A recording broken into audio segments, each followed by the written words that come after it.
We're going to the international papers now, and Elena's with us here on set. She's talking about Syria to start off with, aren't you? A lot of coverage of that, obviously.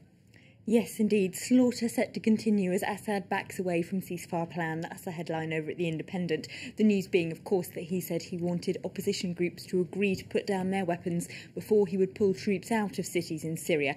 Now, the paper says that didn't really come as a surprise to anyone, and that any Western governments who thought Bashar al-Assad might actually follow through on the Kofi Annan plan were overly naive. Now, of course, the UN did put all of its weight behind this plan that came up with that Kofi Annan came up with. And people like Hillary Clinton did say on the international stage that they had a hope of it working. But The Independent says, come on, we never expected Assad to follow through with this. The only thing that he understands is force and violence. And indeed, they've got quite a horrifying article in there about torture victims, so to ram home the point that people still are being kidnapped, abducted and tortured in Syria, including an 80-year-old man they talked to who was burnt with a blowtorch. So some quite horrendous injuries that he suffered.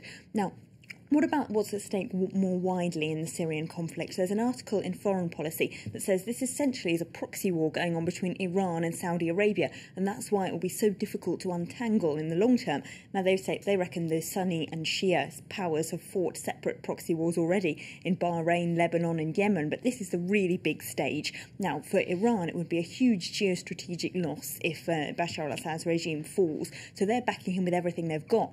On the other hand, on the Sunni side, Gulf countries Saudi Arabia and Qatar are essentially using the Syrian conflict to back the opposition, so that they're kind of testing out their own weaponry, their own covert surveillance and covert warfare techniques on that stage, and they're also using their oil money as much as their fighter jets.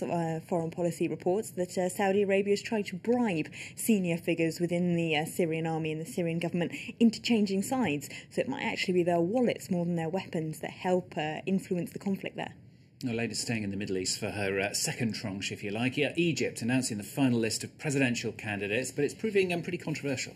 Yes, now Al Ahram, the paper there, reports that the candidacy of Omar Suleiman, who is Mubarak's former intelligence officer, has gone down incredibly badly with the streets there, with the demonstrators. Now, he, of course, was very strongly associated with the Mubarak regime and indeed with torturing and disappearing people. He was the head of the notorious intelligence service. So protesters there horrified, actually, that he's able to present himself. They reckon he's been put up as a dummy candidate by the ruling generals. Now, the Muslim Brotherhood are perhaps the strongest party in Egypt, but their choice of candidate, the same paper explains, is also equally controversial. Kaibat al-Shaita was the deputy leader of the party up until now. He's now running as a candidate, but his candidacy could actually break the party in two, because he's perceived as a moderate. Some people in the Muslim Brotherhood think that he actually is part of a secret deal that their leadership has done with the ruling military generals. They're going to put up this moderate candidate that doesn't upset anyone too much. So a more conservative wing of the party has already broken off and founded a party called the Egyptian Current Party. So this sort of falling apart could get worse and worse as the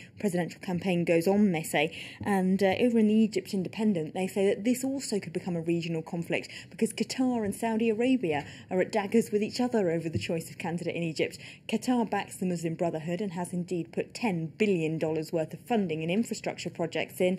And on the other hand, Saudi Arabia isn't very keen at all. They want Omar Suleiman to win.